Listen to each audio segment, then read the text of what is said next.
Muy bien amigos, estamos de regreso aquí en La Cochera y vamos a platicarles ahora sobre el auto eléctrico que Nissan tiene a la venta en el mercado mexicano y en varios países del mundo, que se llama Leaf. El auto, ustedes pueden ver en las imágenes, recuerda de alguna manera al Tiida hatchback. ¿No? Está más o menos pensado en esa dirección. Y tiene algunas características compartidas con ese coche, es decir, el espacio interior, la visibilidad, un poquito la forma de manejo, pero con amplias ventajas con relación a eso último. ¿Por qué? Porque la batería o las baterías que hacen con que almacenan la electricidad necesaria para que el Leaf se mueva, le añade mucho peso y peso justo donde quieres más peso, es decir, en el piso del auto. Y ese peso se transforma en aplomo, hace con que el auto tenga una rigidez de torsión mucho mayor. ¿Cómo lo percibes eso? Por ejemplo, cuando pasas un tope de ladito, cosa que no deberíamos hacer porque los coches se retuercen, cuando pasas ahí no sientes eso, no sientes el coche crujir. Va y pasa de una manera sólida, firme. Pasas en un bache y es lo mismo. Entras en una curva con el Leaf y sientes esa misma sensación de solidez. Entonces es un auto que, a pesar de su tamaño y apariencia exterior, tiene un refinamiento de manejo mucho mayor de lo que muchos pudieran esperar. También los terminados son buenos, agradables, los materiales son suaves al tacto, se ven bien, se sienten bien. Todo está bastante bien pensado y bastante bien hecho. Y yo creo que es acorde o está de acuerdo con el precio del coche, que en México es de 545,000 pesos.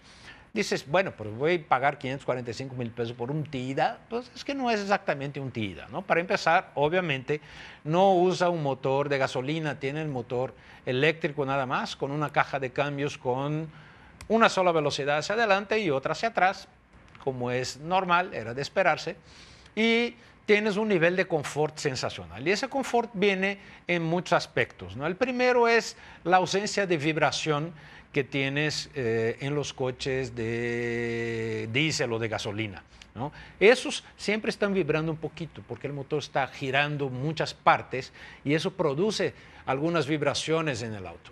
Pero en el coche eléctrico eso no es así, ¿no? O sea, tú siempre estás sintiéndote absolutamente tranquilo. Y cualquiera que haya andado en un trolebús sabe a lo que me refiero, cualquiera que haya andado o manejado un carrito de golf sabe también a lo que me refiero.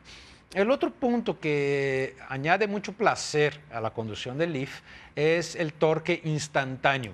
De nuevo, en los coches de diésel o de gasolina, necesitamos esperar a que el motor llegue a un determinado número de revoluciones para que el auto empiece a caminar de una manera sólida.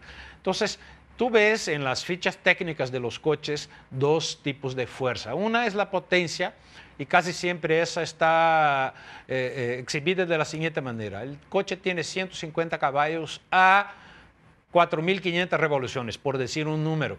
Significa que hasta que llega a las 4.500 revoluciones, el coche tiene esa potencia completa a disponibilidad del conductor. Y la otra cifra es la de torque. Esa casi siempre es más abajo, pero aún así necesitas que el motor se revolucione tantito para, perdón, para que el auto se empiece a mover. Con los coches eléctricos no hay que esperar nada. El torque es instantáneo. O sea, tienes, a partir del arranque, va. Y si tú te pones, y no estoy bromeando, si tú te pones a un Leaf a un lado de un Mustang V8 en un semáforo, de 0 a 20, el Leaf va a ganar al Mustang V8. ¿Verdad? 30, 40, el Mustang ya lo rebasa. Pero esa aceleración inmediata inicial es muy placentera en el coche. Ahora, lo tienes que usar con cuidado. ¿Y por qué? Porque la batería o la carga completa de la batería te ofrece un máximo de rango de manejo, un máximo de kilometraje que puedes lograr conduciendo el coche de alrededor de 150 kilómetros. Y eso va disminuyendo en la medida en que vas usando otras cosas como aire acondicionado, etc. En esa versión que tenemos, ya un poquito más modernizada, arriba del spoiler trasero, por arriba de del cristal posterior, tienes ahí unas celdas de solares. Esas celdas ayudan a que cuando estés parado, la energía solar alimenta el sistema de aire acondicionado para con eso mejorar un poco la autonomía del coche. Ayuda, pero no resuelve el problema. Sigue siendo un auto que tienes que usar en ciudad nada más. Porque imagínese que lo cargaste, lo tomas en la mañana 100% cargado y dices, voy a ir a Valle de Bravo, voy a ir a Chapala, voy a ir a algún lugar que esté a 60, 70 kilómetros de distancia. Tienes que ir, llegar allá y cargar. Y luego volver. Ahora, ¿y cuánto tiempo tomaría en cargar? Ahí es donde está el detalle, como diría Cantinflas. El problema es que si tú tienes una estación de carga rápida de 480 voltios, como Nissan ha puesto algunas, no en Guadalajara todavía, pero sí en la Ciudad de México, por ejemplo, tú necesitas media hora para cargar 80% de la batería, lo que está bien. Pero si tú usas la energía de tu casa, el enchufe de tu casa de 110 voltios, y si no hay nada de carga, vas a necesitar 16 horas para cargar el coche.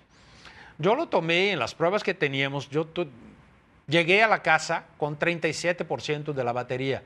Lo cargué durante 7 horas y media y tenía apenas 80 y algo por ciento de la batería. 7 horas y media fueron suficientes para cargar 50% de la batería. Esas 7 horas y media me aumentaron el rango de alcance del coche de 40 a 112 kilómetros. Es decir, si yo voy a Chapala, el coche tiene alrededor de 150. Si yo salgo de Guadalajara a Chapala, por ejemplo, son alrededor de 60 kilómetros. 60 aquí, 60 de regreso. Corro el riesgo de llegando aquí quedarme sin batería, ¿no? Y ¿qué pasa si te quedas tirado? Pues una grúa en algún lugar hasta que haya un enchufe y lo puedes cargar, ¿no? Ahora, el precio de cargar, porque la luz no es barata, va a depender mucho de qué tan rápido tienes tu velocidad, perdón, qué tan rápida es tu red, si eres 110, si eres 220, yo recomendaría 220, pero en general los cálculos de Nissan Mexicana son de que gastas en electricidad, contando ya la tarifa de alto consumo en México, si tienes bajo obviamente sería menor, alrededor de la mitad de lo que gastarías de gasolina. ¿Es ventaja? Sí, pero psicológicamente hay la presión todo el tiempo de, híjole, me voy a quedar sin batería y no es como me voy a quedar sin gasolina, no es como llega a una gasolinera y en 5 minutos tengo gasolina, ya puedo caminar. No, llegas a un lugar sin energía y vas a necesitar varias horas, a veces casi un día entero, para tener de nuevo capacidad de caminar. Ese es el problema en este momento, por lo menos, de los autos eléctricos. Vamos a un corte y ahorita regresamos con el Hyundai Sonata 2015. No se vaya.